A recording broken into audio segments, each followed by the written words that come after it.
Are we humans special in our languages and the way that we use them? I'd like to explore that particular idea with lots of reference to the Qur'an and lots of reference to books in general, and also some cross-referencing between us and the way that other animals use their language as well, in an attempt today just to explore the idea of how language is inherently dignifying of human beings, and in fact how Allah subhanahu wa ta'ala chose to reveal the Qur'an as a book in Arabic and celebrate its eloquence is actually a celebration of human dignity in itself as well. In today's lesson and video, I would like to talk a little bit about the Arabic language. I'll quote some things from the Qur'an for you, but I would like a lot of today's video and podcast to revolve around a reading from Yuval Noah Harari's Sapiens.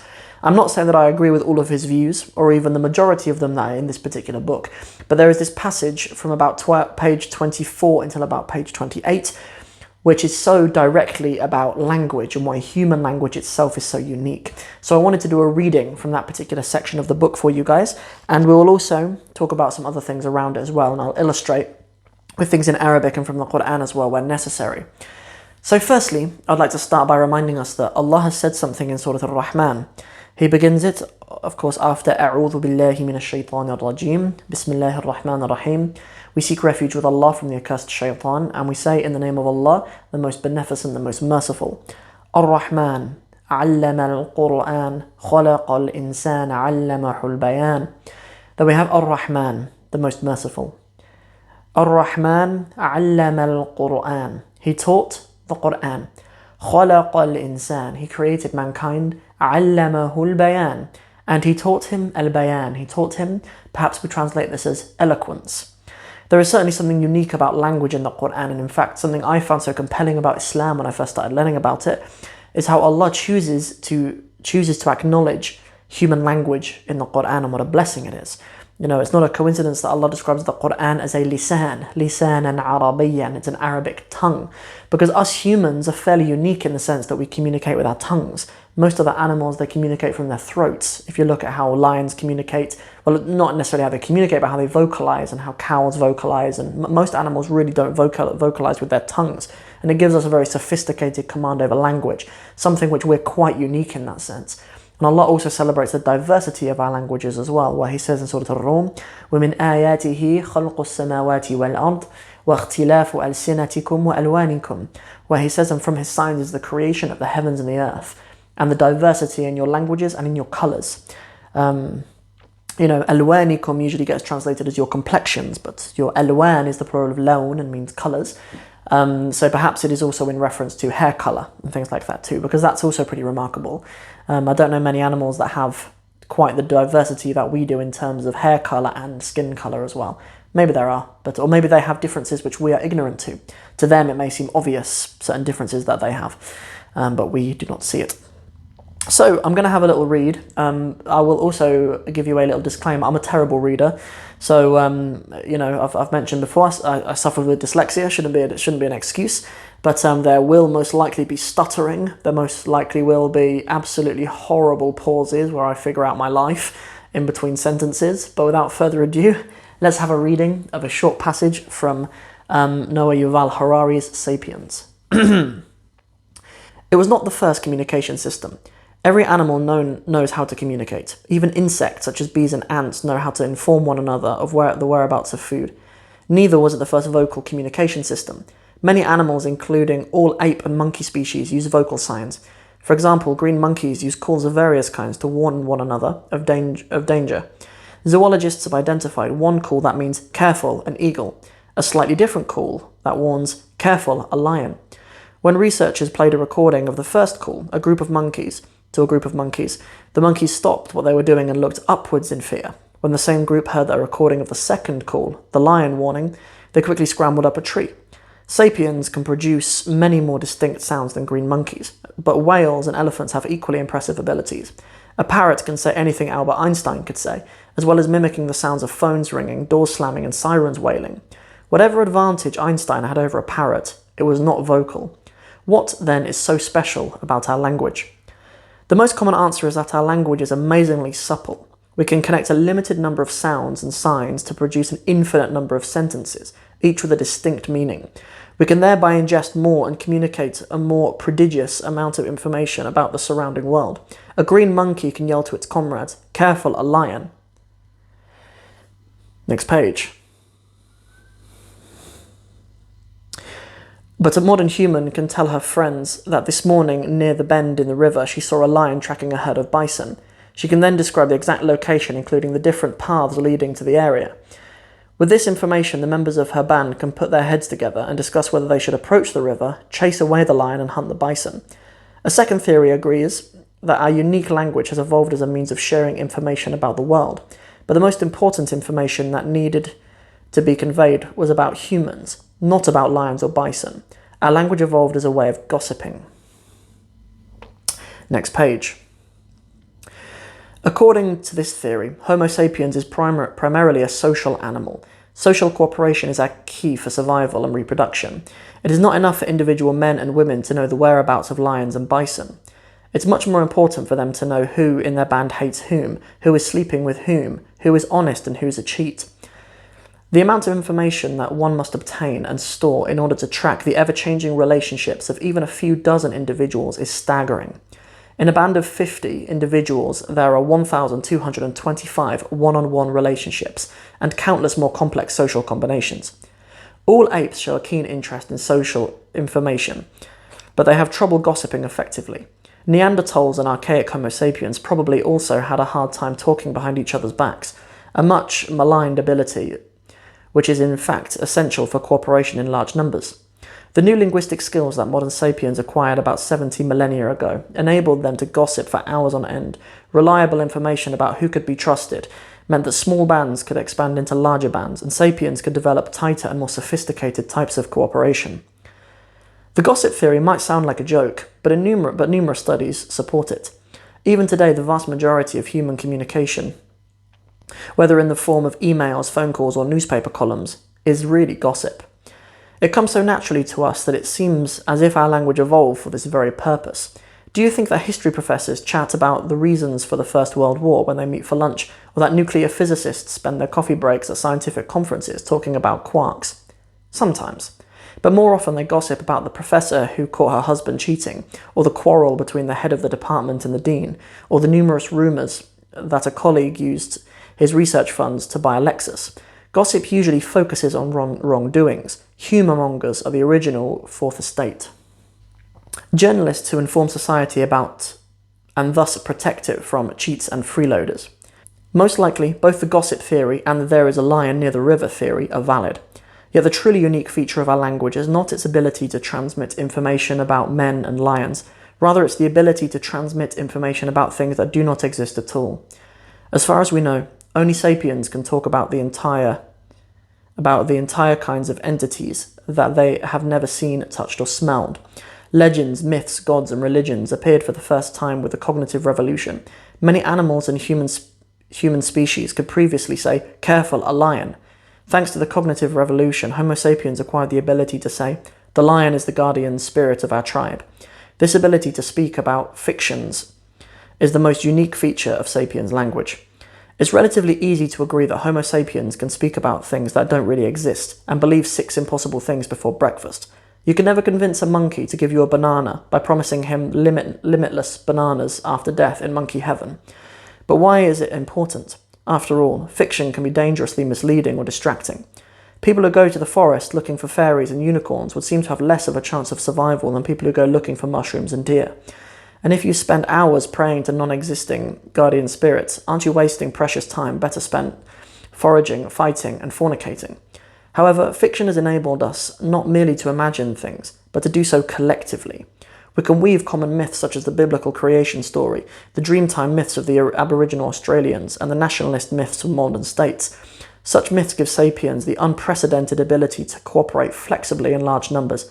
Ants and bees can also work together in huge numbers, but they do so in a very rigid manner, and only with close relatives. Wolves and chimpanzees cooperate far more flexibly than ants, but they can do so only with a small number of other individuals that they know intimately. Sapiens can cooperate in extremely flexible ways with countless numbers of strangers. That's why sapiens rule the world, whereas ants eat our leftovers and chimps are locked up in zoos and research laboratories. So that's a passage from Sapiens, which when I read it, of course there's many things that I disagree with. I don't buy into and I don't hold the belief of of human evolution in the same complete way that he does. So I'm not reading this saying that I completely subscribe to all of his ideas, but I'm reading it because he has some very interesting reflections on what is unique about our human language and how our grammar and our vocabulary and the topics which we have available in our language is all tied around the way we communicate about each other. And near the end of the passage, he talked about how we have the capacity to talk about things that we cannot touch. You know, I think he makes a jump to a conclusion that they therefore do not exist. In a sense, I think he makes that argument, which I don't, right?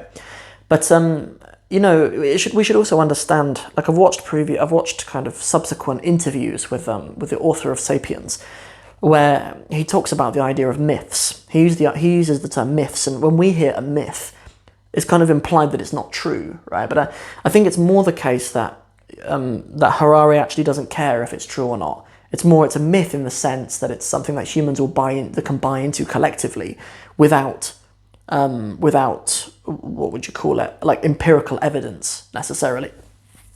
But he brought up some really interesting things in there. He talked about actually how ants and bees can communicate in a very rigid manner with lots of their own kind, right, that are actually related to them. And also many birds actually have a capacity to communicate in ways that are actually exceed our linguistic capabilities. He said in there that actually a parrot and many other types of birds, they actually have vocal abilities that far exceed ours. They can make sounds that mimic car engines and doorbells and sirens and things like that, right? And something which I thought that was really interesting about it is those two categories are represented in the Qur'an. There's only two animals that communicate with language in the Qur'an that's quoted, and one of them is an ant and the other one's a bird. So we actually have those two sides of like linguistic and language capability represented in the Qur'an, and they're actually represented really close to one another. It's all in Surah An-Naml, the chapter of the ants, and it's all obviously around the Prophet Sulaiman alayhi salam, because he's the only one of the prophets. Other than there are some ahadith that refer to the Messenger of Allah, the final Prophet Muhammad sallallahu alaihi wasallam, communicating with animals, but in those cases, I believe it's always to do with that animal complaining about mistreatment. Right, like that's, you know, what one of the roles, I suppose, of the Messenger of Allah sallallahu alaihi wasallam is making us better guardians over animals as well, because, you know, that's what those ahadith are there for. That's a benefit that we get from those ahadith, is that we learn to have more compassion towards the animals that are under our protection. But to bring it back to the Qur'an, you know, we have in the story of the Prophet Sulaiman alayhi salam, I believe it's actually the ant that communicates first, where he comes to the valley of the ants, and we hear وَقَالَتِ النَّمْلَةِ يَا أَيَّتُهَا النَّمْلَةُ يَا أَيُّهَا النَّمْلُ ادْخُلُوا مَسَاكِنَكُمْ لَا يَحْطِمَنَّكُمْ سُلَيْمَانُ وَجُنُودُهُ وَهُمْ لَا يَشْعُرُونَ. We hear the ants say to the ants, يَا أَيَّتُهَا النَّمْلُ, O the ants. Go back into your homes. Okay, go back into your homes, for Sulaiman and his army may crush you by mistake. Go back into your homes. La yahtimannakum. So that's Sulaiman. So that they will not crush you. Sulaiman, wahum la yash'urun. Sulaiman and wajunuduhu and his soldiers, literally. Wahum la yash'urun, and they're unaware of it, right?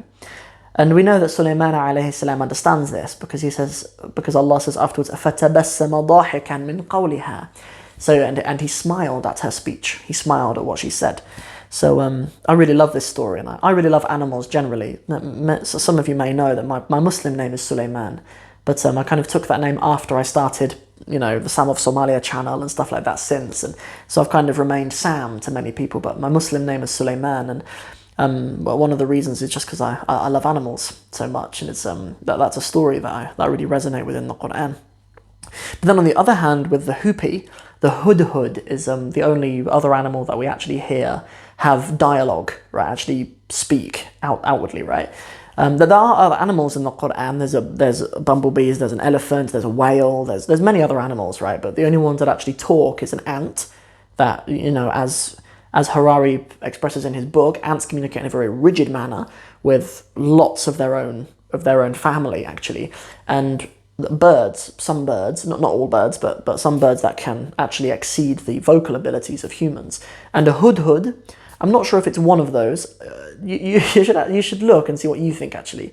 Just search for a video of the hoopie. They make this really kind of funny noises. They kind of bob their head up and down. They make this noise when they, they bob their head up and down. It's a noise that we can't really make. So perhaps it is one of those animals, but parrots are a more obvious example. Good, so the hudhud actually speaks. We hear فَمَكَثَ غَيْرَ بَعِيدٍ. So he kind of he didn't stay for very long. Like the hudhud came back from going to Sebet, right, to see who Sebet was and what was going on, right? So فَمَكَثَ غَيْرَ بَعِيدٍ فَقَالَ أَحَطُّ بِمَا لَمْ تُحِطَ بِهِ. So he comes to him and he says, like, basically, I've been made aware of something that you're not aware of, right? That's essentially what the hudhud is saying. وَجِئْتُكَ مِنْ سَبَإٍ بِنَبَإٍ يَقِينٍ. And I've come from Sebet with a naba' yaqeen. I've come from Sebet with some certain information, right? Some certain information. Naba' is news, right? Yes, so we actually see those two animals communicate vocally in the Qur'an. So that's really everything I wanted to talk about. A long time ago, I read Sapiens a very long time ago, and there was this passage that I highlighted, and before I sold that book recently, I made sure I took a picture of those few pages because I knew I'd like to do a reading of it for you guys and illustrate it a little bit with some Islamic perspective as well on what a true blessing language is and whether us humans are really special. And I think it's quite clear that we are. That we are quite special in our language, and some languages are more special than others, in fact, if they have more of a capacity and more vocabulary for doing the things that language and human language is really for. So that's everything for this episode on the Sam Martin Burr Channel. I hope you guys have enjoyed it. In our next episode, I'm going to be doing a reading or an episode around an article that I wrote recently about how to think in Arabic. Lots of students asking me about how to think in Arabic, and I put out an article recently which did very well, and the companion post on Instagram did well as well. So I think it'd be good to kind of bring that content into my YouTube and podcast audience as well. So we'll absolutely do that, and that'll be out next week. For those of you guys who don't know, the Sam of Somalia channel, my Somali language channel, is active now. We have a new series called Ma'awis Mondays, where I sit wearing a ma'awis, which is this, those of you guys who watch the video. I sit wearing a ma'awis and I just teach some Somali every Monday. And on the Arabic in 60 Steps YouTube channel as well, we have a few new series actually. Every Thursday we're doing Arabic Q&A on the Arabic in 60 Steps YouTube channel at 3 p.m. UK time. Every Friday, we're doing a new episode of the story of Little Red Riding Hood in Arabic. And so we're reading like a new paragraph every day, doing a walkthrough, lots of reference to the Arabic in 60 Steps program. It's a really good kind of supplementary resource for students on the program, but it is also very accessible for people who aren't. It's also good for people who aren't on the program. And then also on Saturdays, we're doing just more general Arabic in 60 Steps stuff. I might answer a question that students have sent in. I may talk about something specific about the 60 Steps program, something that makes the program unique, new updates about what we're offering and things like that. We do that on Saturdays. So the days that you need in your diary are for Somali Stuff, Sam of Somalia channel, Mondays, for Ma'awis Mondays. Sam Martin Burr Channel for episodes like this on Wednesdays. And then Arabic in 60 Steps channel for Thursdays, live Q&A at 3 p.m. Fridays, Arabic reading of Little Red Riding Hood. That'll be in the evenings in the UK time. We'll aim for like 6 p.m, something like that. And then on Saturdays as well, maybe in the afternoons, we'll have episodes about the Arabic in 60 Steps program. So those are the days that you need in the diary. And that's everything for now. Assalamu alaikum wa rahmatullahi wa barakatuhu.